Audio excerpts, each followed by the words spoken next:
ఇటా చూడండి సార్, ఎవరి పని చేశారు కానీ చాలా సండాలంగా చేశారు. మనకు గనక చెప్పుంటే ఆ అతను కొట్టేసేవాడిని. ఏయ్, ఎక్కువగా మాట్లాడుకు, పని కరెక్ట్గా చెయ్యి. రాకీ రాకీ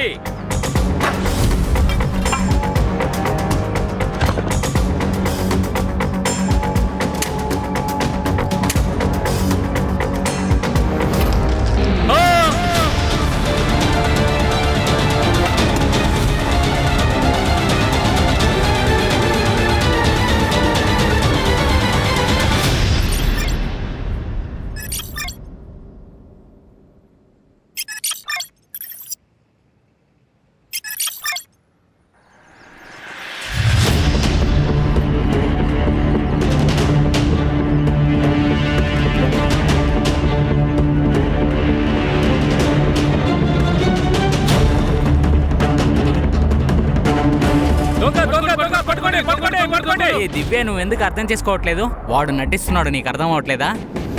అసలు వాడు చూడ్డానికి అమాయకులాగే ఉంటాడు.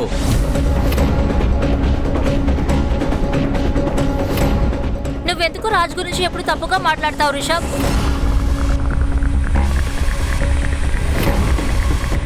నేను నీ ఫ్రెండ్ కదా, నీ గురించి దిగులు పడతాను. ఎప్పుడైనా ఒకసారి అద్దాల ముందు చూసుకున్నారా మీరు? గర్ల్ ఫ్రెండ్ బాయ్ ఫ్రెండ్ లా కాదు, తండ్రి కూతురులాగా ఉన్నారు మీరు. ఎక్కువ మాట్లాడుకో. ఫ్రెండ్ అంటే ఫ్రెండ్ లా ఉండాలి, నాన్నలా అడ్వైస్ చేయొద్దు. సరే బాయ్, ఫోన్ పెట్టి.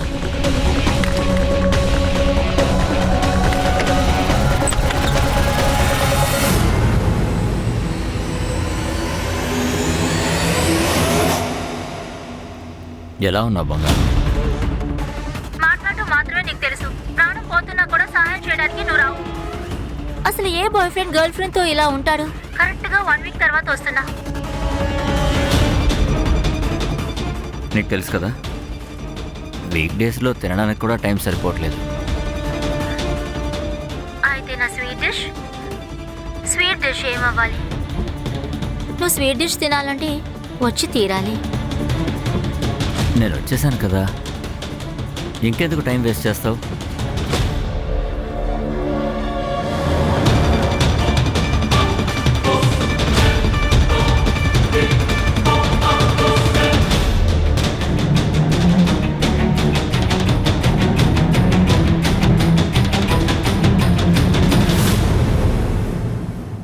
నువ్వు మంచివాడు కాదని రిషబ్ అన్నాడు. నీకేమనిపిస్తుంది? నిన్నే లవ్ చేస్తున్నాను. ఒకవేళ మనందరం పెళ్లి చేసుకుంటే అందరూ నోరు మూసుకుంటారు. పెళ్ళి? అవును, ఇప్పుడే మనం పెళ్ళైన కపుల్స్ లానే ఉన్నాం. ఈ ఇల్లే నువ్వు ఇచ్చావు, నా ఖర్చులు చూసుకుంటున్నావు, నన్ను బాగా చూసుకుంటున్నావు. తాళి కట్టటమే కదా బాకీ.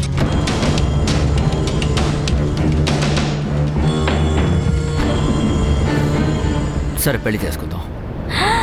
నిజంగానా? నువ్వు పెళ్లికి ఒప్పుకోవేమో అనుకున్నాను. నాకే ప్రాబ్లం లేదు, మీ ఇంట్లో వాళ్ళతోనే ప్రాబ్లం అవుతుంది. నాది పెద్ద వయసు కదా, వాళ్ళు ఈ విషయం అసలు అర్థం చేసుకో. ఏమంటున్నావు దివ్య? నీకు బుర్రుందా లేదా? వాడికి 42 ఏళ్ళు, బుర్రోడు కాదు, వాడు ముసలోడు. దివ్య, వాడికి కరెక్ట్ ఏజ్ లో గానీ పెళ్లి చేసుకున్నట్టే నీ వయసులో ఒక కూతురు ఉండేది. ఎవరికి తెలుసు, అయినా అయి ఉండొచ్చు. నువ్వు అన్నిటినీ కరెక్ట్గా చెక్ చేస్తావు లేదా? వాళ్ళ ఊర్లో వాళ్ళ భార్యను దాచాడేమో. అలా అంతా కాదు అంకుల్. అతని ఫ్యామిలీలో ఆయన, తర్వాత ఆయన మావయ్య మాత్రమే. అదే నాకు డౌట్ ఉంది. నాకు వాడి మీద అస్సలు నమ్మకం లేదు. నేను చెప్పింది విను అంతే. ఈ పెళ్లి అస్సలు జరగదు. అంకుల్, మీ దగ్గర పర్మిషన్ అడగటం లేదు, మీకు ఇన్ఫార్మ్ చేశాను. పైగా ఇది నా జీవితం, నీ ఇష్టం వచ్చినట్టునే ఉంటాను. ఏంటే వాగుతున్నావు?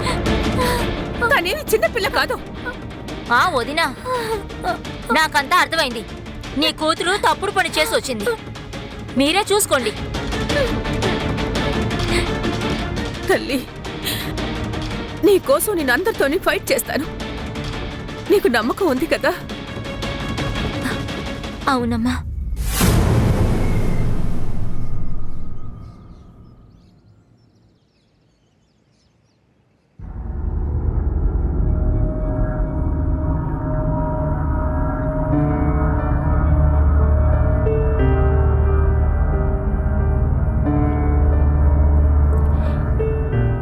రోజు మా నాన్న తప్పకుండా వస్తారు.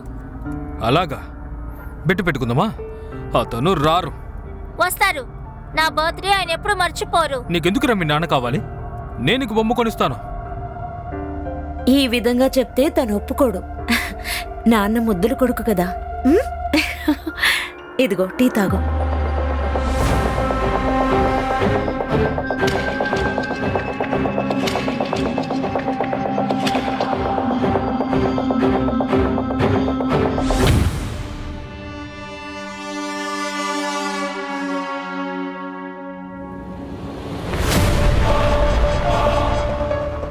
ఇక్కడేం జరుగుతుంది? ఎవరెత్తనో ఎవరి- తీసుకో, లోపలికి వెళ్ళు. తను రోషన్ పక్కింట్లో ఉంటున్నాడు. ఆరోగ్య గిటార్ నేర్పించడానికి వస్తాడు. ఈ మధ్య ఇతని ట్యూన్కే డాన్స్ చేస్తున్నావా? నాతో నీకు సంతోషం లేదా? అలాంటిదేం లేదండి. మీరు నా గురించి ఈ విధంగా ఆలోచిస్తారా? బెల్లా సిస్టర్, నేను తర్వాత వస్తాను. తర్వాత వస్తానంటే నేను వెళ్ళిపోయిన తర్వాత నువ్వు వీడింటికి వెళ్తున్నావా లేదా నా బదులు వచ్చి పక్కన పడుకుంటున్నాడా? నేను చెప్తున్నాను కదా, మీరు ఆలోచించినట్టు ఏం లేదు. ప్లీజ్ నేను చెప్పేది కాస్త నమ్మండి. అంకుల్, హీరోలాగా ఎక్కువ సీన్ వేయకండి. అలాంటి సంబంధం ఇవ్వడం నాకు తెలుసు. మర్యాదగా మాట్లాడు. ఆయన నా భర్త, అర్థమైందా? చూసావుగా, ఇదే నీకు ఇచ్చే మర్యాద. బయటికి వెళ్ళు. వెళ్ళు.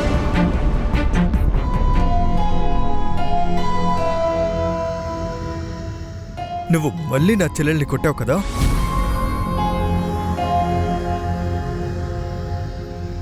ఇప్పుడు నిన్ను నువ్వే కొట్టుకుంటున్నట్టుగా డ్రామా చేస్తున్నావు కదా? అక్క, నేను నీకు ఎన్నిసార్లు చెప్పాలి? కుక్క తన బుద్ధిని చూపిస్తుంది. విశ్వాస్, మర్యాదగా మాట్లాడు. ఆయన నీ బావ. ఏం నాకు బావా? వారానికి ఒకే ఒకసారి వచ్చి నిన్ను కలుస్తారు. ఎప్పుడు నటిస్తూనే ఉంటారు. వీడొక సైకో గాడిడు. పనిచేస్తా, నేను వీడిని చంపేస్తాను. విశ్వాస్, ఆయన మీద చేసుకుంటావా? కొట్టడానికి వస్తున్నావా? ముందే చేతులతో సంపాదించడం నేర్చుకో. ఇదిగో ఈ ఇంట్లో నువ్వు ఉన్నావే, ఈ ఇంట్లోనే నీ అక్క కూడా ఉంది. ఇది ఆయన ఇల్లు. బాగా కడుపు నిండా భోంచేస్తున్నావుగా, అది ఈయన సంపాదనలోనే తింటున్నావు. పోరా బయటికి పోరా. మా ఇద్దరి విషయంలో జోక్యం చేసుకోకు.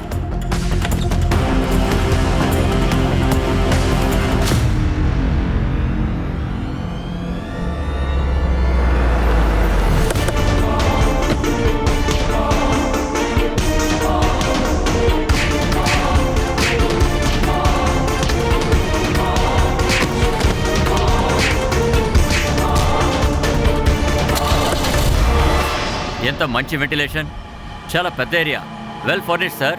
ఇక్కడ నుంచి స్కూల్, మాల్ అన్నీ కూడా పక్కనే ఉన్నాయి సార్.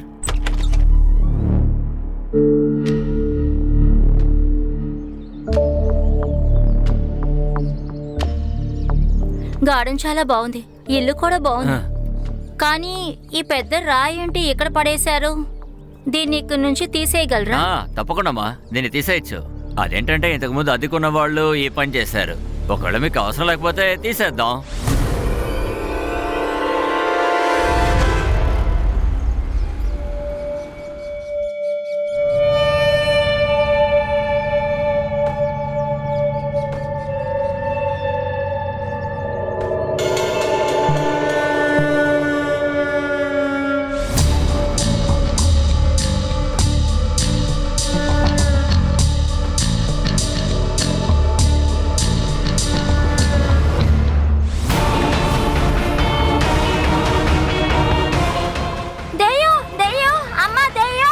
ఏమైంది? దయ్యం అక్కడ. బంగారు తల్లి, దెయ్యమే. కానీ నువ్వెవరిని దెయ్యం అంటున్నావో తెలుసా? ఆయన మీ నాన్నగారు.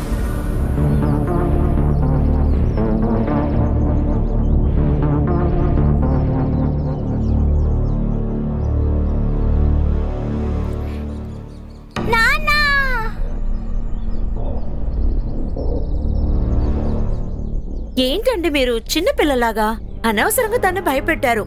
రండి రండి, లోపలికి రండి.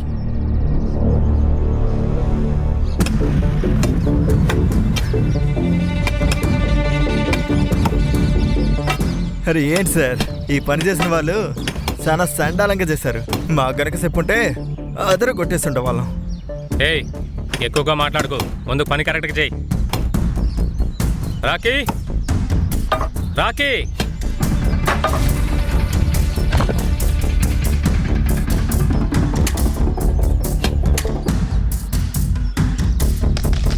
ఆ!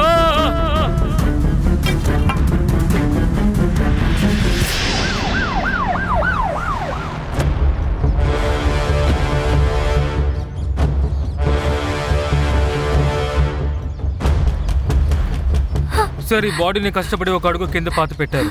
ఇంకా దాన్ని ముయ్యడానికి ఇలాంటి దాన్ని ఒకటి కట్టారు. అలాగే అనిపిస్తోంది. ఈ ఎముకలు గుడిని తీసేయండి, తర్వాత పోస్ట్ మార్టానికి పంపండి. Okay sir. ఈలోపు ఈ ఎముకల గూడు కథ ఏంటో తెలుసుకుందాం. ఫోన్ చేసింది మీరే కదా? అవును సార్. ఈ ఇల్లు మీదేనా? లేదు సార్, మేము ఇక్కడికి వచ్చి 2 డేసే అయింది సార్.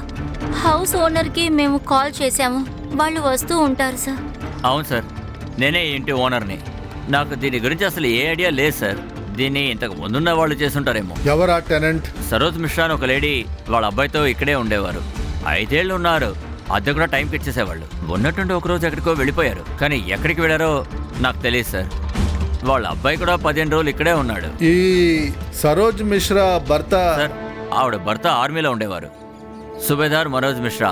పాప ఆయన డ్యూటీలోనే చనిపోయారు సార్. కానీ ఒక విషయం మాత్రం ఆశ్చర్యంగా ఉంది. ఆయన చనిపోయిన తర్వాత వాళ్ళ ఫ్యామిలీలో సరోజ్ మిశ్రా చీకు గారిని చూడటానికి అసలు రాలేదు. చిక్కు ఎవరు? సరోజ్ కొడుకు. వాడి నిజమైన పేరేంటో నాకు తెలియదు, కానీ అందరూ వాడిని చీకునే పిలుస్తారు. ఈ సరోజ్ చిక్కుని చూడడానికి ఎప్పుడైనా ఎవరైనా వచ్చుంటారు కదా? అవును సార్, సుబేదార్ మనోజ్ మిశ్రా వాళ్ళ ఫ్రెండ్ రాజ్ శర్మ ఎప్పుడో ఒకసారి చూడటానికి వచ్చేవారు. వాళ్ళు వెళ్ళిపోయిన తర్వాత వాళ్ళ గురించి అడగడానికి నేను రాజ్ శర్మకి ఫోన్ చేసేవాడిని. ఆయన నాకు జాన్పూర్ నంబర్ ఇచ్చారు, కానీ సార్ ఆ నంబర్ని నేను ట్రై చేసినప్పుడు స్విచ్ ఆఫ్నే వచ్చింది సార్. ఈ చిక్కు ఎక్కడికి వెళ్ళి ఉంటాడు? ఏమో సార్, తెలీదు. 7-8 నెలలు అయిపోయింది, ఇల్లు లాక్ చేసే ఉంది. Rental agreement copy, Raj Sharma number ఈయనకి ఇవ్వండి. అలాగే సార్. షిర్కే, చిక్కుని వెతకండి. 16 ఏళ్ల అబ్బాయి ఎలా ఉన్నాడో తెలియట్లేదు. దొంగడు దొంగడు దొంగడు పట్టుకోండి పట్టుకోండి పట్టుకోండి.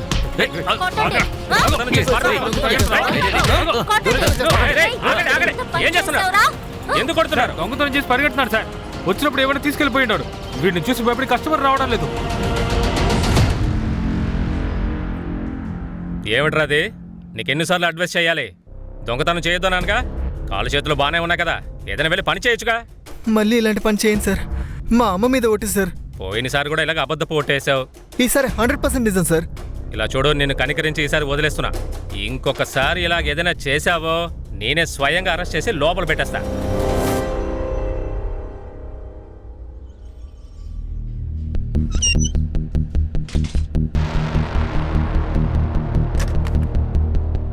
సార్, ఈ సరోజ్ మిషాకి 40 సంవత్సరాలు. తను చదువుకోలేనట్టుంది. చూడండి, రెంటల్ అగ్రిమెంట్ ఫీజులో వేలుముద్ర వేసింది. అలాగే సార్, దీంట్లో ఫోన్ నంబర్ కూడా లేదు. ఒకవేళ వాళ్ళ దగ్గర ఫోన్ లేదో ఏమో. మిలిటరీ వాడి పెళ్ళాం కర్డే, ఫోన్ ఉంటుందిలే, కనుక్కోండి. షిర్కే, ఈ సుబేదార్ మిశ్రా డీటెయిల్స్ తీయండి. ఏ ఆపరేషన్ సమయంలో అతను చనిపోయాడో చూడండి. సరే సార్. సార్, డివిజన్ ఏంటో తెలియకుండా విచారిస్తున్నాము. కొద్దిగా లేట్ అవుతుంది సార్. బెంచ్ చేస్తున్నాడే బాలు, వాడికి ఫోన్ చేయండి. లేదు సార్, తన ఫోన్ స్విచ్ ఆఫ్ లో ఉంది. యూనియన్ వాళ్ళు తన ఊరుకు వెళ్ళినట్టు త్వరగా వచ్చేస్తారని చెప్పారు. వాడి నెంబరు సర్వేలెన్స్ లో పెట్టండి. ఆ రాజ్ శర్మ కథ ఏంటి? సార్, అతని నంబర్ కూడా అవుట్ ఆఫ్ రేంజ్ అని వస్తుంది సార్. రాజ్ మనకి చాలా ముఖ్యమైన ఆధారం. వాడు దొరికి తీరాలి.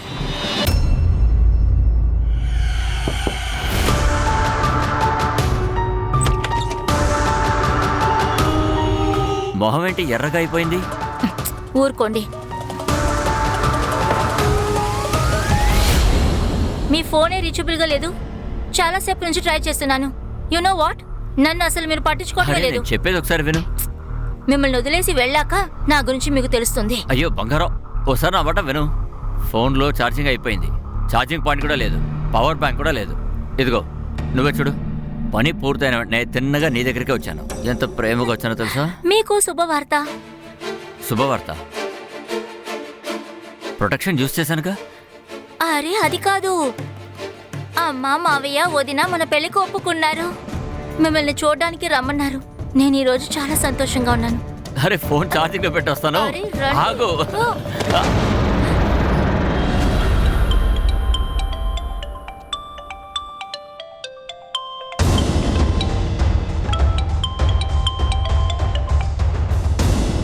హలో, ఎవరు? మాట్లాడుతుంది రాజ్ శర్మనేనా? అవును, చెప్పండి. పిఎస్ఎస్ స్టేషన్ నుంచి మాట్లాడుతున్నా. గోమతి నగర్ పాల్గొనడానికి కదా ఉంటున్నా. ఎక్కడున్నావు? నీ ఇల్లు తాళం వేసి ఉంది. నేను పాలు బ్రేక్ఫాస్ట్ కొనడానికి బయటికి వచ్చాను. ఇప్పుడు వచ్చేస్తాను. ఏమండి, నేను చెప్పేది కాస్త.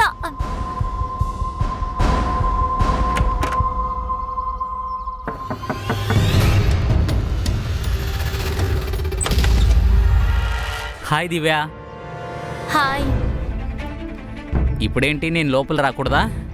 ఆ రాజు గురించి మాట్లాడాలంటే నువ్వు వెళ్ళొచ్చు. అరే కాదమ్మా, నేను కలవడానికి వచ్చాను అంతే. అయితే రా.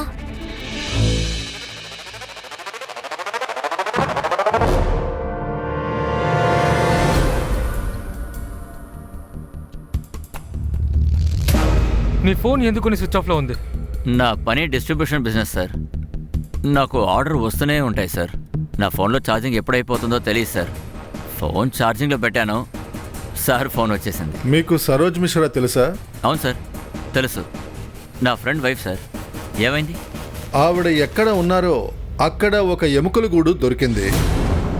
అది ఎవరిదో మీకు తెలుసుంటుంది. మీరు మాటికి అక్కడికి వెళ్ళొస్తారుగా. అవును సార్, కానీ దీని గురించి నాకు పెద్దగా ఏం తెలియదు సార్. అది సరోజోదిన కనిపించట్లేదంటే వాళ్ళు ఊరు వెళ్ళి ఉంటుందేమో అనుకున్నాను. నేను రమణికి నంబర్ కూడా ఇచ్చాను. అతని కొడుకు చీకు తనెక్కడున్నాడు? దయానా, వాడితో నేను ఎక్కువగా ఏం మాట్లాడలేదు సార్. మీ ఫ్రెండ్ కొడుకు భార్య కనిపించకుండా పోయారు. దాని గురించి మీరేం కనుక్కోలేదు? సార్, నా వ్యాపారంలోనే నాకు ఎక్కువ టైం దొరకదు. మరి వాళ్ళని నేను వెళ్ళి ఎందుకు సార్ చూస్తాను? మనోజ్, వాడు నా చిన్ననాటి స్నేహితుడు. 30 సంవత్సరాల క్రితం మా మావయ్యతో బిజినెస్ చేద్దామని ఇక్కడికి వచ్చాడు. ఆ తర్వాత పల్లెటూరుకి వెళ్ళలేదు. నేను మనసుతో తరచూ మాట్లాడతాను సార్.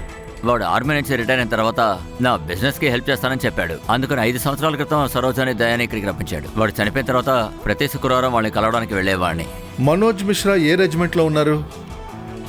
తెలియదు సార్. మీ ఫ్యామిలీ ఎక్కడున్నారు? ఇంకా పెళ్లి చేసుకోలేదు సార్. ఏ? పని గోల్లో పడిపోయి ఎప్పుడు వయసు అయిపోయిందో నాకు తెలియలేదు సార్. నా డ్రాయర్ పనిని నేనే ఒత్తుకుంటున్నాను సార్. సరే, మా విచారణ పూర్తయ్యేంత వరకు మీరు సిటీ నుంచి బయటికి వెళ్ళకూడదు. అలాగే సార్. మీకేమనిపిస్తోంది సార్? చెప్పింది నిజం అనుకుంటున్నారా? వీడు మనోజ్కి చిన్ననాటి స్నేహితుడు. మనోజ్కి బిజినెస్లో పార్ట్నర్షిప్ ఇవ్వాలనుకున్నాడు. మనోజ్ ఏ రెజిమెంట్లో పనిచేస్తున్నాడన్న విషయం కూడా ఇతనికి తెలీదు. మనోజ్ కొడుకు ఇప్పుడు ఎక్కడున్నాడు అది ఎవరికి తెలీదు. పూర్తిగా ఇతను నిజం చెప్పలేదు. ఒక పని చేయండి, ఒక టీంని జాన్పూర్కి పంపించండి. మనోజ్ మిశ్రా గురించి ఇంకా ఎక్కువ సేకరించండి. Right sir. ఏం లేదు, అదొక రొటీన్ ఎంక్వైరీ, ఒక ఎంప్లాయీ గురించి. థ్యాంక్ గాడ్, ఎలాంటి సమస్య లేదు. ఆ తర్వాత రండి, నా ఫ్యామిలీని కలుద్దాం. ఏం నువ్వు మళ్ళీ మళ్ళీ అదే అంటున్నావు? నేనేమైనా పారిపోతానా ఏంటి? తర్వాత కలుద్దాంలే. ఇక్కడ నా ప్రాణం పోయేలా ఉంది, నీకు అది ముఖ్యమా? ఫోన్ పెడతాను, తర్వాత మాట్లాడతాను.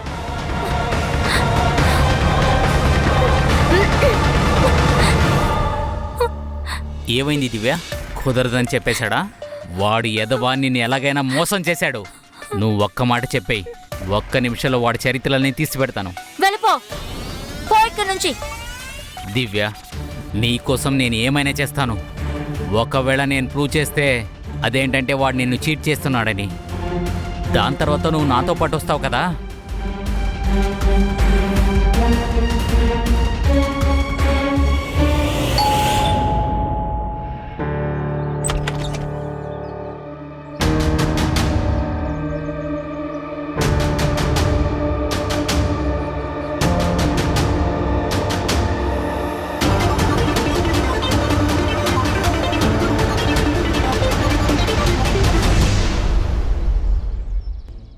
సార్, ఆర్మీ హెడ్ క్వార్టర్స్ నుంచి ఫోన్ వచ్చింది. వాళ్ళు కన్ఫర్మ్ చేశారు. సుబేదార్ మనోజ్ మిశ్రా 5 సంవత్సరాల క్రితం జమ్మూ కాశ్మీర్లో తీవ్రవాదుల కాల్పుల్లో మరణించారు. తర్వాత నేను అడ్రస్ కూడా చెక్ చేశాను, జాన్పూర్. అయితే రాజ్ శర్మ చెప్పింది నిజం. ఇంకొక ఇంట్రెస్ట్ అయిన విషయం సార్, ఫారెన్సిక్ వాళ్ళు కన్ఫర్మ్ చేశారు. మనకు దొరికిన ఆ స్కెల్టన్ 38 సంవత్సరాల నుంచి 40 సంవత్సరాలది సార్. కానీ ఆ ఎముకల గూడు సరోజ్ మిశ్రాదా కాదా అనేది మనం కన్ఫర్మ్ చేయాలి. జాన్పూర్ పోలీసుని కాంటాక్ట్ చేయండి. రిలేటివ్స్ డిఎన్ఏ ఏదైనా మ్యాచ్ అవుతుందేమో చెక్ చేయండి.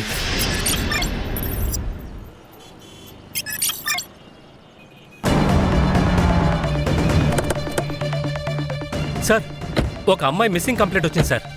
తర్వాత ఈ అమ్మాయి ఏమో వర్కింగ్ హాస్టల్లో ఉంది సార్. అక్కడ నుండి ఈ ఇంటి అడ్రస్ దొరికింది సార్. తర్వాత ఈ కేసు కనెక్షన్ రాజ్ శర్మతో కనెక్ట్ అయ్యింది సార్.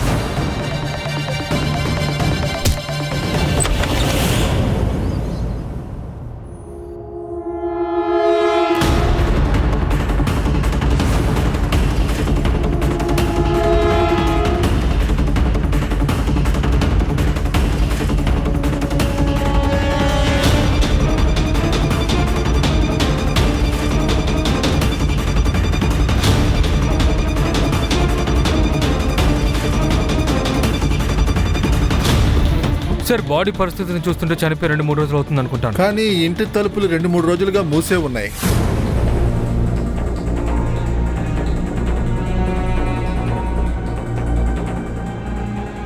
సార్, ఈ మొబైల్ దొరికింది కానీ ఆఫ్లో ఉంది సార్. డేటా రికవరీకి పంపండి.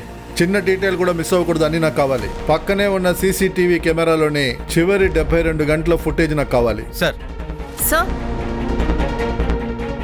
సార్ పీక నొక్కి చంపేసినట్టున్నారు సార్. సెక్షువల్ అసాల్ట్ కావచ్చు సార్. బాడీ మొత్తం గాయాలున్నాయి సార్. సేమెన్ టెస్ట్ కూడా దొరికింది సార్. ల్యాండ్ లార్డ్ ఎక్కడా?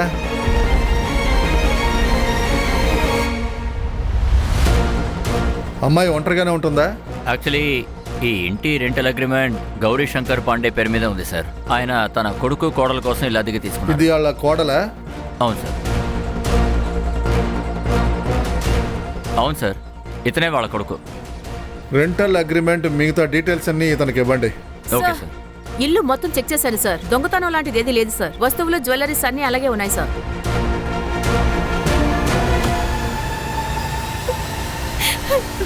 సార్ సార్ నా కూతురు ఇంటి మొత్తాన్ని చూసుకుంటుంది సార్. మా ఆయన చనిపోయిన తర్వాత తన కోసమే బతుకుతున్నాను సార్. ఇప్పుడు తను కూడా పోయింది సార్.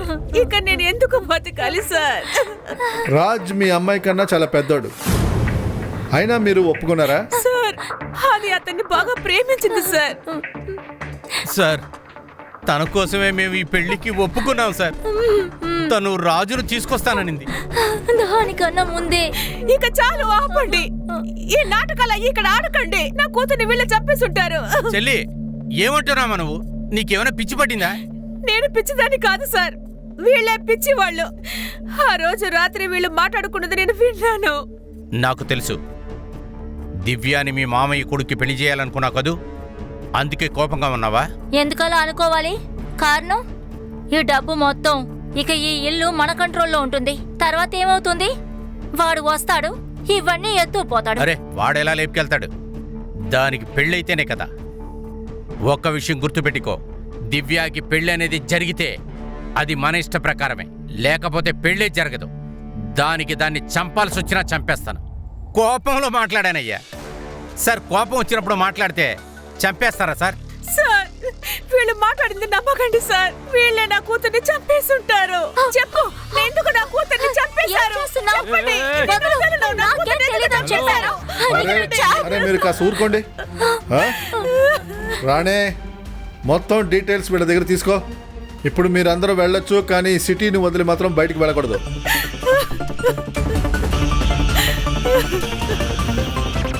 సార్, దివ్య వాళ్ళ అమ్మగారు చెప్పినట్టే ఒకవేళ గౌరీశంకర్తో కలిపి తన మావయ్య అత్తయ్య అలా చేస్తుంటారా?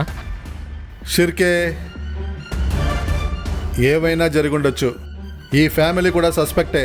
వీళ్ళ మీద కన్నేసుంచు. తర్వాత ఈ రాజ్ని కనిపెట్టండి, విచారణ జరపండి. అంటే గౌరీ శంకర్ రాజ్కి నిజమైన నానేనా లేదా వాడి క్రైమ్ పార్ట్నరా అని. Okay sir.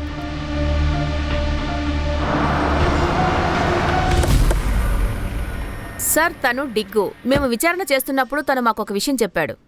సార్, బాలు అనేవాడు మాతోటే పనిచేసేవాడు సార్. వాడు ఆ రోజు న్యూస్ పేపర్లో సిమెంట్ బల్లలో అమ్మాయిని పాతిపెట్టడం చదివి భయపడి పారిపోయాడు సార్. నేను ఊరికి వెళ్తున్నాను. ఎందుకు? అది ఊర్లో కొంచెం పని ఉంది, సేడుతో మళ్ళీ వస్తానని చెప్పు. అరే ఈ బీడీ తాగి వెళ్ళు. లేదు, నేను తర్వాత వస్తా.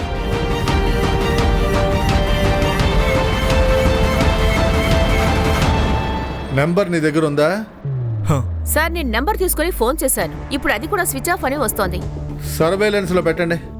Okay sir. ఆ బాలుయే మనకి చాలా ముఖ్యమైన వ్యక్తి. వీలైనంత త్వరలో వాడిని పట్టుకోండి. Okay sir. నాన్న బాయ్.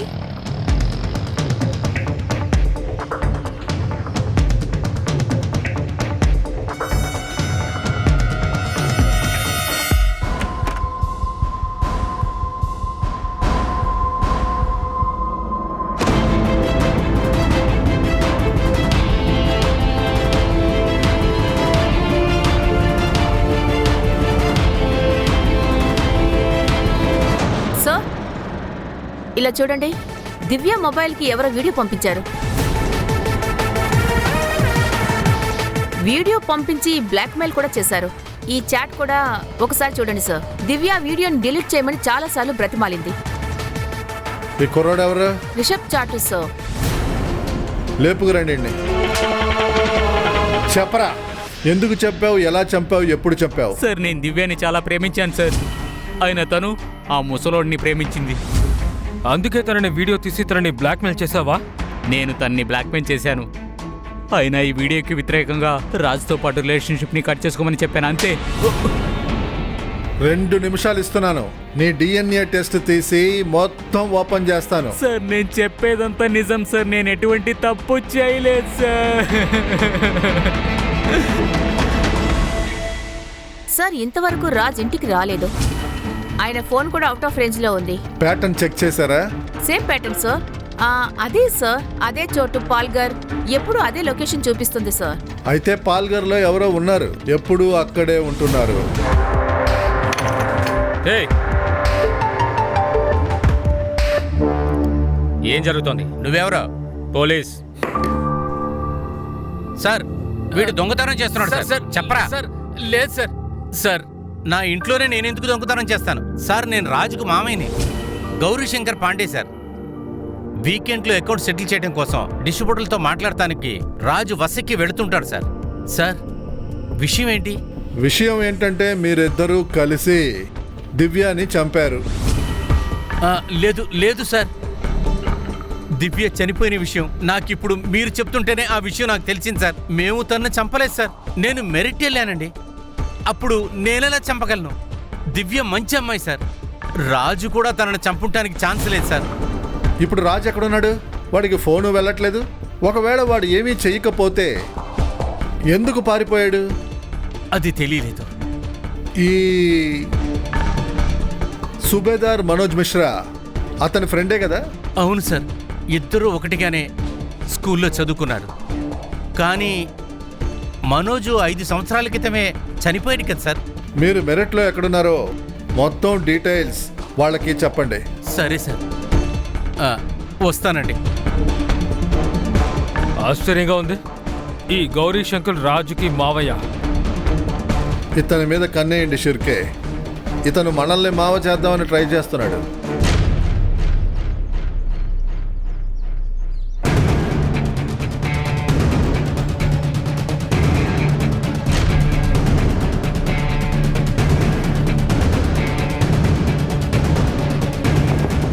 ఎవరది?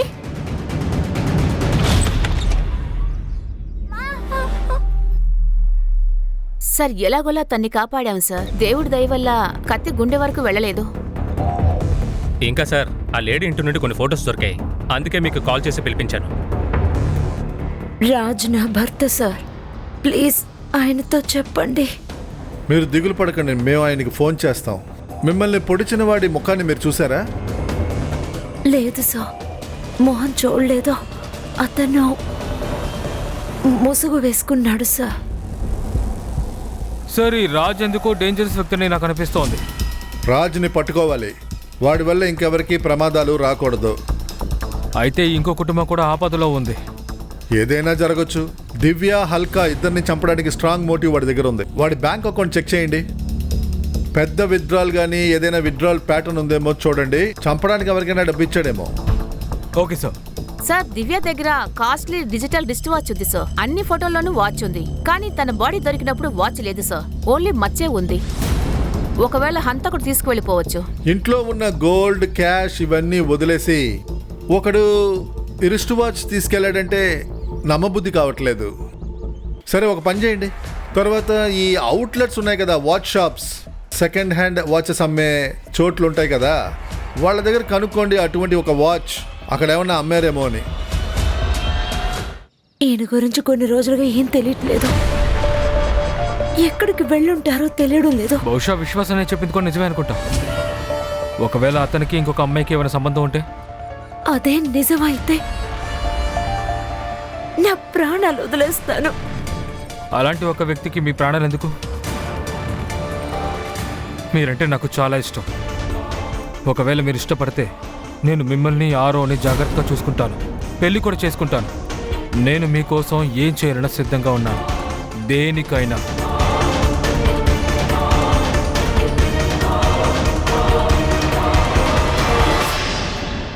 సార్ సార్, లేదు చూడండి, జూన్పూర్ నుంచి మెయిల్ వచ్చింది.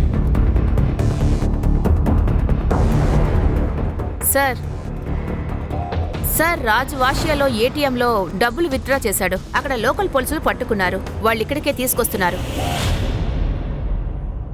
మనోజ్ మిశ్రా భార్య సరోజ్ మిశ్రా బతికే ఉన్నారు. జాన్పూర్లో తన బిడ్డతో పాటు ఆమె ఉన్నారు. ఆవిడ పూర్తి జీవితంలో ఇంతవరకు ఆవిడ జోన్పూర్ నుంచి బయటికి రాలేదు. సార్, అయితే ఎముకల గుడి ఎవరిది? ఆ ఎముకల గూడు లతా శర్మది. ఈయన భార్య. ఆవిడ మీరట్ నుంచి వచ్చింది. సార్ నేను ఏమీ చేయలేదు సార్, నాకేం తెలీదు సార్. ఇంతకు మించి నువ్వు చెప్పలేదంటే స్ట్రైట్ గా కాల్చి పారేస్తాను. కేసుని ఎన్కౌంటర్ గా మార్చేస్తాను. సార్ సార్ సార్ సార్ లత నా భార్య సార్. తన్ని వాళ్ళ మావయ్య పల్లెటూరు నుంచి తీసుకొచ్చారు నాకిచ్చి పెళ్లి చేయడానికి. తనకి చదువు రాదు సార్, సరిగ్గా మాట్లాడడం కూడా రాదు, కానీ చూడడానికి చాలా అందంగా ఉంటుంది. నేను తనతో అఫైర్ పెట్టుకున్నాను. తను ప్రెగ్నెంట్ అయింది, పెళ్లి చేసుకోవాల్సి వచ్చింది. దయాశంకర్ అని ఒక కుర్రోడు ఉండేవాడు. నాకు లతా మీద కోరిక తీరిపోయింది. నేను బేలాని కలిశాను. బేలా ఎవరు? బేలా నా పెళ్ళా సార్. తన మీద ఉన్న కోరిక తీరిపోయింది. తర్వాత నేను హల్కాని పెళ్లి చేసుకున్నాను. ఎవరినైతే నువ్వు దెయ్యం అంటున్నావో ఆయనే మీ నాన్న. ఎవరికి ఎవరి గురించి ఏమీ తెలీదు. అప్పుడు నేను దివ్యాని చూశాను. తర్వాత దివ్యాకి పెళ్లి విషయాలన్నీ తెలిసిపోయాయి. దివ్యాన్ని చంపేశావు. దివ్యాని నేనెలా సార్ చంపగలను? నేను తన్ని ఎంతగానో ఇష్టపడ్డాను. ఒక వ్యక్తికి నువ్వు ₹1,00,000 ట్రాన్స్ఫర్ చేశావు. కర్డే. అరే సార్, నేనే చేశాను. బిజినెస్ కోసం నేను ఇతనికి డబ్బు ఇచ్చాను సార్. హల్కాని అటాక్ చేసినప్పుడు నీ మొబైల్ నెట్వర్క్ చెప్తుంది ఆ సమయంలో నువ్వు అక్కడే ఉన్నావని. లేదు సార్, నేనేం చేయలేదు. ఈయనే అల్కాని చంపమని సుఫారీ ఇచ్చారు. సార్ వీడు అబద్ధం చెప్తున్నాడు. బిజినెస్ చేయడానికే డబ్బులు ఇచ్చాను సార్. నువ్వే అబద్ధం చెప్తున్నావు. అలా చంపడానికే డబ్బులు ఇచ్చుంటే క్యాష్ ఉండేవాడిని కదా సార్. అంతా బయటపడిపోయింది మాము, నిజం చెప్పే. అమ్మాయిలు పిచ్చుండే సార్, కానీ హంతకుణ్ణి కాదు. మళ్ళీ మళ్ళీ ఇలా చెప్పడం అంటే నేను హంతకుడు కాదు అని ఇదే కన్ఫ్యూజన్గా ఉంది. సార్, బేలా కూడా మాయం సార్. ఒకవేళ రాజు, విశ్వాసు ఇద్దరు కలిసి బేలాని మర్డర్ చేసి ఉండొచ్చేమో మీరేమనుకుంటున్నారు? ఇలా చూడు బాబు, చెప్పండి సార్. ఇక్కడ ఎవరైనా కాస్ట్లీ అయిన వాచ్ అమ్మారా? లేదు సార్, అలాంటి వాచ్ని ఇక్కడ ఎవరు అమ్మలేదు సార్. సరే పద. చెప్తానా? అబద్ధం చెప్తున్నావా? తీరా వాచ్ని.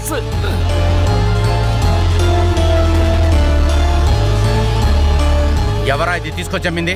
సార్ సార్, ఒక అబ్బాయి వచ్చి దీన్ని ఇచ్చాడు సార్. సీసీటీవీ ఫుటేజ్ చూపించు. చూపిస్తాను సార్. తొందరగా చూపి.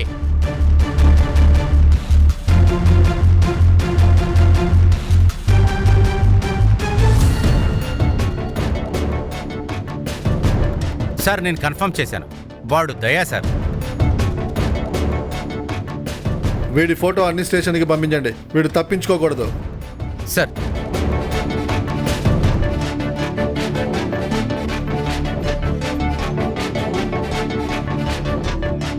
తిరుబాబు, ఇవన్నీ జైల్లో దొరకవు.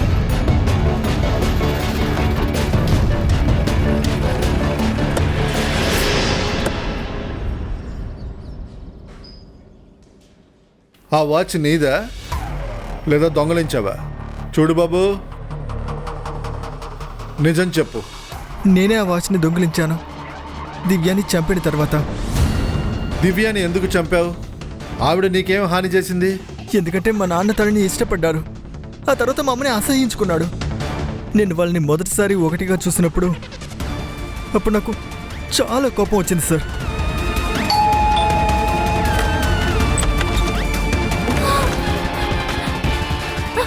వెళ్ళిపో. ఇకపోతే అలాంటి వాచ్ని నేను టీవీలోనే చూశాను, అందుకనే దాన్ని తీసుకున్నాను. మీ అమ్మ ఎలా కనిపించకుండా పోయారు? నాకు తెలియదు సార్. నేను ఆ రోజు నా ఫ్రెండ్స్తో కలిసి తాగుతున్నాను. తర్వాత 2 రోజుల తర్వాత నేను ఇంటికి వచ్చేసరికి మా అమ్మ లేరు. పిచ్చోడ్లాగా ఆవిడ్ని ఎక్కడెక్కడో వెతికాను, కానీ ఎక్కడా కనిపించలేదు. ఇంకా రామ్ని కూడా నన్ను ఇంటి నుంచి బయటకు పంపారు. లతా తప్ప రాజ్కి ఇంకా 2 భార్యలు ఉన్నారు. వాళ్ళిద్దరూ రాజ్ విక్టిమ్స్. నువ్వు మా దగ్గరికి వచ్చుండొచ్చు, మాకు అన్ని నిజాలు చెప్పుండొచ్చు. మేము నిందితులకి శిక్ష మాత్రం వేయడం కాదు, తప్పు చేయని వాళ్ళకి, అవసరమైన వాళ్ళకి సహాయం కూడా చేస్తాం. సార్, మనం ఎవరినైతే వెతుకుతున్నామో బాలు, వాడి ఫోన్ ఆయనైంది సార్. బనారస్ పోలీసు అతను పట్టుకున్నారు.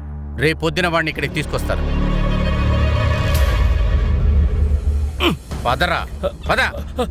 ఏంటి బాలు, నిజాలన్నిటినీ చెప్పేయ్. ఇక నువ్వు ఇక్కడ చేసేవే ఒక పని, దాని పక్కనే నిన్ను పాతి పెట్టేస్తాను. చెప్పేస్తాను సార్, చెప్పేస్తాను. అది ఊర్లో ఇల్లు కొనడానికి డబ్బులు అవసరమైంది సార్. ఏదైనా చేసి డబ్బు రెడీ చేద్దాం అనుకున్నాను సార్. డబ్బు రెడీ చేయడం కోసం నువ్వు హత్య చేస్తావా? లేదు సార్, నేను ఏ హత్య చేయలేదు సార్. నేను ఈ చోట్లో శవాన్ని పూడ్చాను అంతే సార్. ఎవరు చెప్తే ఈ పని చేశావు? జీవితం అనేది చాలా గొప్పది సార్. ఒకవేళ నేను ఓడిపోతే వాడు గెలుస్తాడు. ఆయన రోజు తాగొచ్చి నన్ను కొడతాడు సార్. కానీ ఒకరోజు నేను ఒక ఉద్యోగం విషయంగా పాల్గొరికి వెళ్ళేటప్పుడు నేనప్పుడు రాజ్ని లతాతో ఉండటం చూశాను.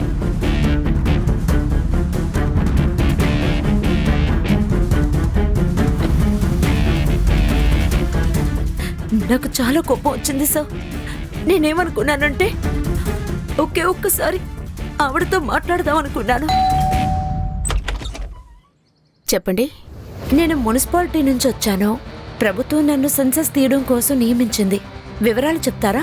మీ ఫ్యామిలీలో ఎవరెవరుంటున్నారు? నేను, నా భర్త, అలాగే నాకు 15 సంవత్సరాల కొడుకున్నాడు. రాసుకుంటాను. ఓకే. మీ పేరు మ్యామ్? లతా శర్మ. తర్వాత మీ husband name ma'am? Raj Sharma.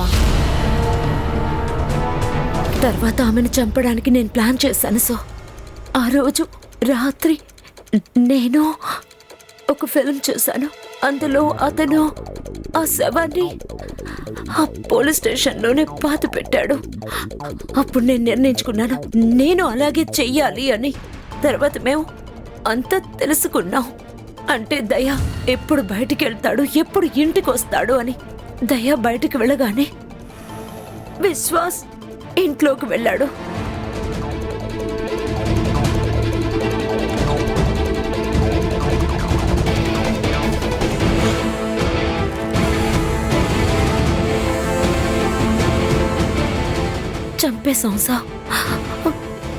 చంపేశావు అనుకున్నాను. ఆ తర్వాత అన్ని సర్దుకుంటాయని. తర్వాత తెలిసింది రాజ్కి ఇంకా 3 కుటుంబాలున్నాయని. ఆ తర్వాత నేను అతన్ని ఫాలో అయ్యాను కనిపెట్టడం కోసం. అప్పుడే నేను అల్కాని మొదటిసారిగా చూశాను.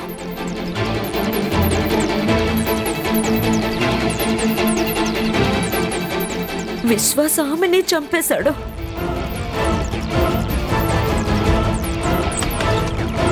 కానీ వాడి టైం బాగోలేదు. ఆమె బతికింది. చెడ్డ టైము తనకి కాదు, నీ టైమే బాలేదు. ఒక మనిషిని చంపడం క్షమించలేని నేరం. నాకు తెలుసు సార్. అందుకే సార్ రోషన్తో పారిపోవాలని నిర్ణయించుకున్నాను. అప్పుడే ఎక్కడికైనా దూరంగా వెళ్ళిపోవాలని, నా కొత్త జీవితం ప్రారంభించాలని అనుకున్నాను. వీళ్ళని తీసుకెళ్ళండి. తర్వాత రాజ్ మీద ఫ్రాడ్ ఛార్జెస్ వేయండి. ఇక వీళ్ళ తమ్ముడిని కూడా కస్టడీలోకి తీసుకోండి. అక్కయ్య తమ్ముడు ఇద్దరి మీద ఛార్జ్ షీట్ వేయండి. వెళ్ళండి.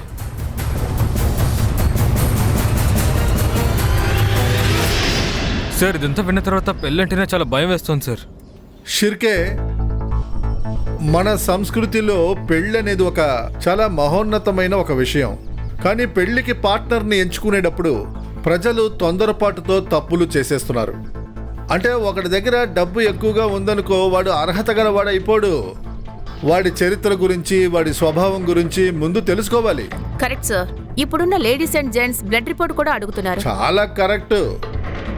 వివాహం అనే బంధంలో కలిసే ఇద్దరు ఒకరి గురించి ఇంకొకరు విషయాల్ని తెలుసుకోవడం చాలా ముఖ్యం. Right sir.